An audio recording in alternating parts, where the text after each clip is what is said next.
Muchos de los sabios del Talmud han tenido que explicar quién era ese misterioso Melquisedec.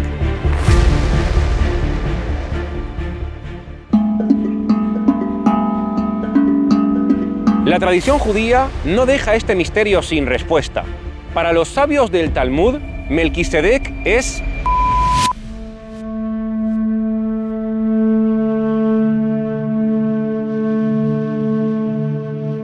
Estamos en uno de los miradores más increíbles, más espectaculares de la ciudad de Jerusalén. ¿Por qué?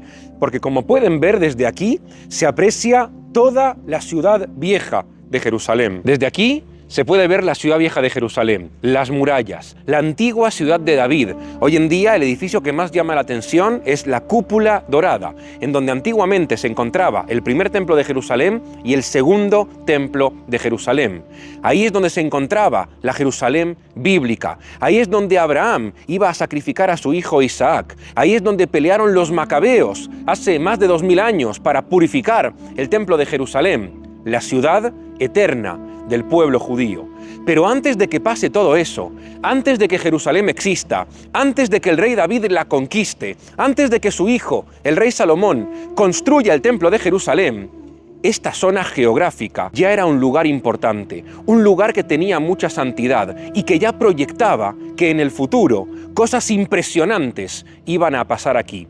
Hace 4000 años, en este sitio, tuvo lugar un encuentro entre un personaje importantísimo para la historia del pueblo de Israel llamado Abraham, el primer patriarca, con un personaje muy misterioso que aparece solamente en 2 ocasiones en toda la Biblia. Su nombre, Melquisedec.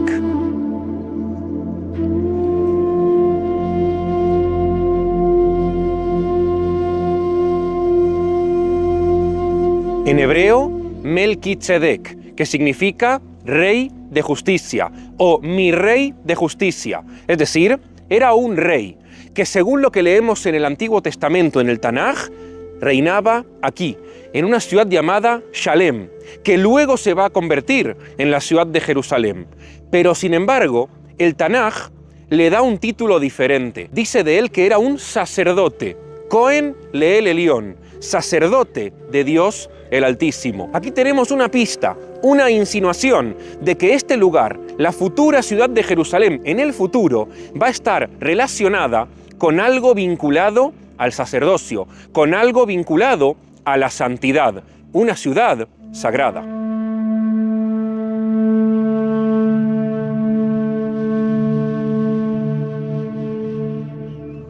Génesis capítulo 14. Ahí podemos ver ese encuentro entre Abraham y Melquisedec, rey de Shalem. Melquisedec no sale a pelear contra Abraham, Melquisedec no pide botines de guerra, Melquisedec no pide riquezas, él ofrece. Sale al encuentro de Abraham y ofrece pan y vino. Y en ese momento Abraham no lo corrige. Se produce un entendimiento perfecto entre Abraham, que es el padre del monoteísmo, y Melquisedec. De esta manera, Melquisedec representa un tipo de sacerdocio que no tiene linaje. ¿De dónde viene Melquisedec? ¿Quiénes son sus padres? ¿Cuál es su origen? ¿Cuál es su dinastía sacerdotal? No lo sabemos. Y es así como Melquisedec, representando un sacerdocio místico, representando un sacerdocio misterioso, representando un sacerdocio atemporal, universal, bendice no solamente a Abraham y por consiguiente al pueblo de Israel, sino también a la ciudad de Jerusalén.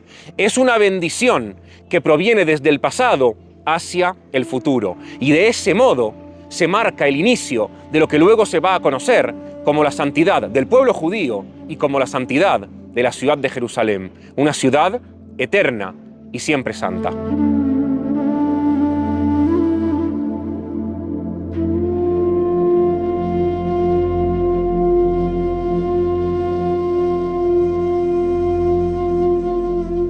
Melquisedec es un nombre que tiene una raíz semítica, de hecho es en hebreo, significa rey justo o mi rey justo, lo que nos indica que ya hace 4000 años, en este lugar, que todavía no es Jerusalén, pero es Shalem, es decir, es la ciudad que luego va a dar origen a Jerusalén, era una ciudad en donde ya vivían los antepasados del pueblo de Israel, es decir, semitas. Pero ¿qué nos dice la arqueología al respecto de este periodo histórico? Porque lo que acabamos de contar lo extraímos del Tanaj.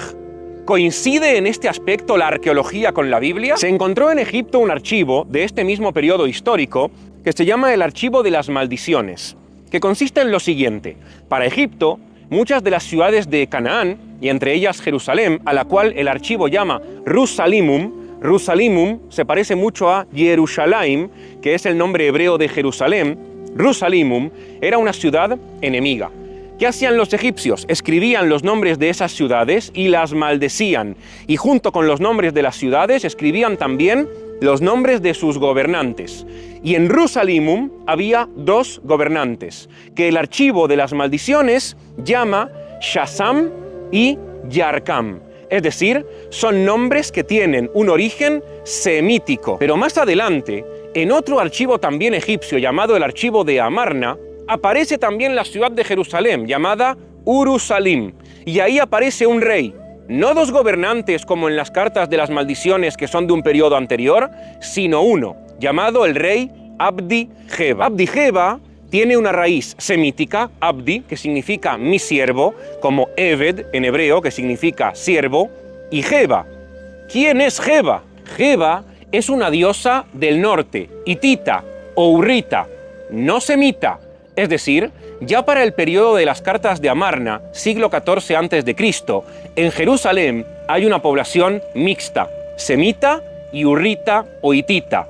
Abdi, semita, Jeba, urrita, hitita. Hay una mezcla de poblaciones. Antes no. Para el periodo de las cartas de las maldiciones, podemos ver que la ciudad era 100% semita. Los gobernantes, Shazam y Erkaam, solamente semitas, lo cual coincide con la época de Abraham, en donde él se encuentra en Shalem, que es una palabra semítica, con un sacerdote que se llama Melquisedec, que es una raíz 100% semítica. ¿Qué es lo que pasó? Pasó que con el paso del tiempo, en la ciudad de Jerusalén comienza a aparecer un nuevo tipo de población y comienza a transformarse la ciudad de Jerusalén en una ciudad mixta. Nace como ciudad semita y luego se transforma en una ciudad mixta, semita y hitita.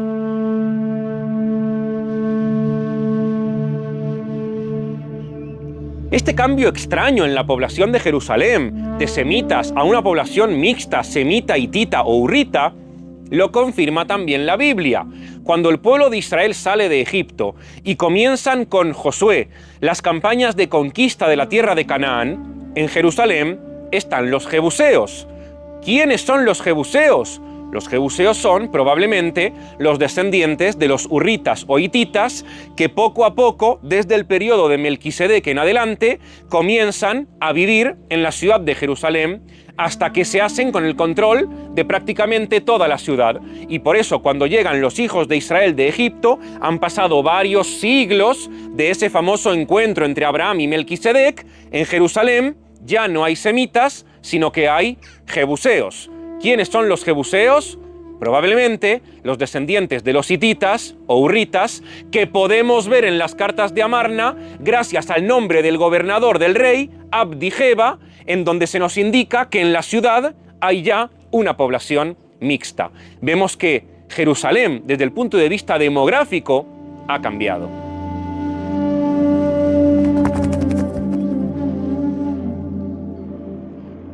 Sin embargo, el destino de Jerusalén ya estaba escrito.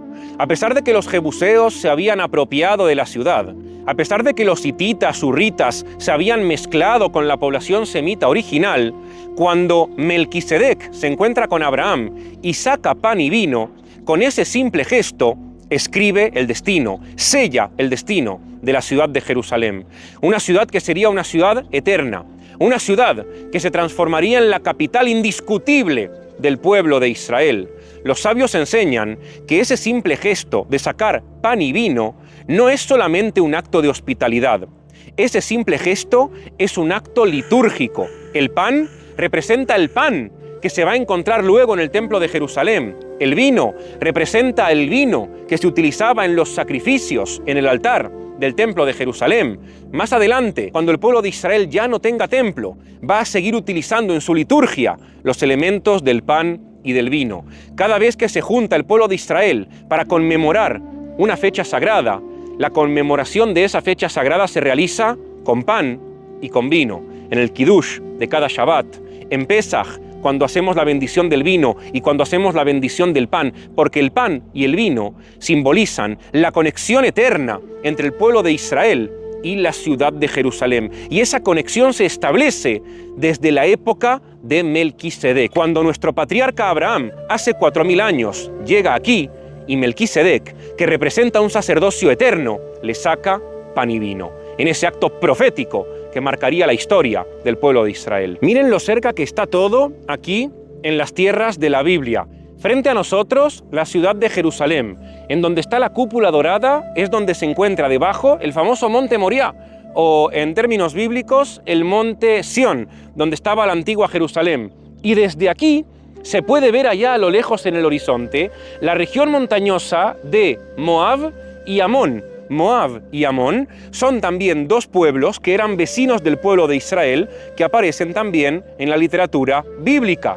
Podemos ver cómo entre la región montañosa de Amón y Moab y la región montañosa en donde está erigida la ciudad de Jerusalén se puede intuir el valle del Jordán. Cuando viene Abraham a la región de Shalem y se encuentra con Melquisedec, él viene de allá, de la región del valle del Jordán, porque es ahí en donde tiene lugar esa batalla con los reyes del norte, y es ahí en donde él libera a su familiar Lot, y después de todos esos acontecimientos, él viene a esta región. Todo aquí está muy cerca, en las tierras de la Biblia.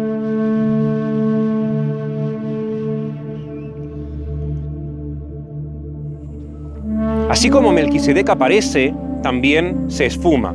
Llega y se va como un relámpago, de forma misteriosa. No vuelve a aparecer hasta el Salmo 110. Salmo 110, versículo 4, está escrito: Tú eres sacerdote para siempre, por mandato de Melquisedec. ¿A quién se refiere ese tú? ¿Quién es ese tú? ¿A quién hace referencia? ¿Al rey David? ¿A su descendencia? ¿A un linaje sacerdotal que va a aparecer en el futuro? Según el mandato de Melquisedec, un linaje sacerdotal misterioso. La figura de Melquisedec ha representado una especie de sacerdocio misterioso a lo largo de toda la historia de Israel. Y por tanto, muchos de los sabios del Talmud han tenido que explicar quién era ese misterioso Melquisedec. ¿Por qué el Tanaj lo llama sacerdote? Un sacerdote que es diferente al sacerdote de los hijos de Aarón, al linaje de los Coanim del pueblo de Israel. Es un sacerdocio paralelo, algo que va por otro lado, algo muy extraño que el pueblo judío y sus sabios tienen que explicar. La tradición judía no deja este misterio sin respuesta. Para los sabios del Talmud, Melquisedec es Shem, Sem, uno de los hijos de Noé, quien, después de sobrevivir al diluvio, funda la ciudad de Shalem, y por tanto Abraham, cuando llega a la ciudad de Shalem y se encuentra con Melquisedec, no se encuentra con un extraño, se encuentra con uno de sus antepasados, y no con cualquiera, sino con Shem, es decir, aquel que estaba preservando el monoteísmo original. Y en ese simple acto en el cual Melquisedec, es decir, Shem, es decir, el antepasado de Abraham, le ofrece a Abraham pan y vino, le está enseñando además los secretos futuros del pueblo de Israel. Entre ellos, le está enseñando la Torá, porque según los sabios de Israel, cuando Shem, Melquisedec, funda la ciudad de Shalem, también funda un centro de enseñanza de la Torá. Una Torá que todavía no se había entregado, porque se va a entregar recién en el monte Sinaí, después de que los hijos de Israel salgan de Egipto. Pero había un pueblo que ya conocía la Torá antes de que la Torá sea revelada. Es el pueblo descendiente de Sem. Y por eso dicen los sabios de Israel que Abraham cumplía la Torá incluso antes de que la Torá haya sido entregada. Y cuentan también los sabios del Talmud que cuando Abraham tiene descendencia, Isaac, Jacob, ellos vienen a Shalem a estudiar Torá con Shem, es decir, con Melquisedec. Y de esa manera se produce una conexión total entre la humanidad prediluviana y la humanidad que se crea después del diluvio, en donde se va a escoger a un pueblo específico que va a ser el portador de la sabiduría celestial. Y eso lo podemos ver aquí en la ciudad de Shalem. Cuando Abraham se encuentra con Melquisedec, está simplemente uniendo puentes entre el pasado, el presente y el futuro.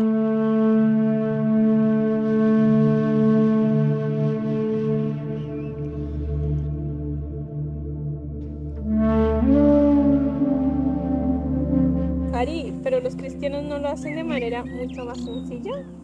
Sí, tú tienes razón, y es que dentro del cristianismo no se da una explicación tan rebuscada.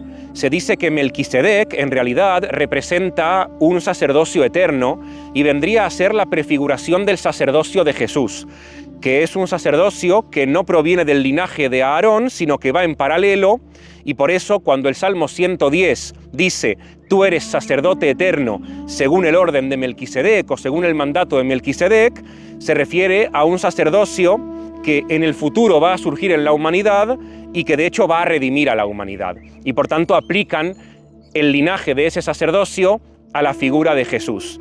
Es verdad, dentro del cristianismo se explica de otra manera, pero eso ya es otra historia y quizás lo explicamos en otro vídeo.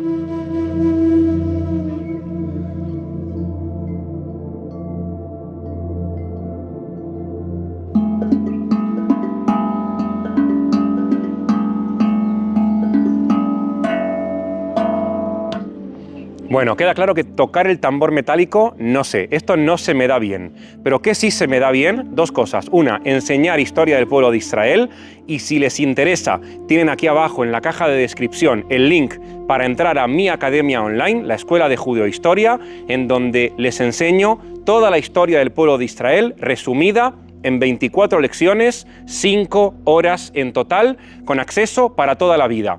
Y lo segundo es traer grupos a la tierra de Israel y pasear por la tierra de Israel. Si quieren ser parte de uno de los viajes de Judeohistoria, también en la caja de descripción tienen el link para anotarse en las preinscripciones que ya están abiertas.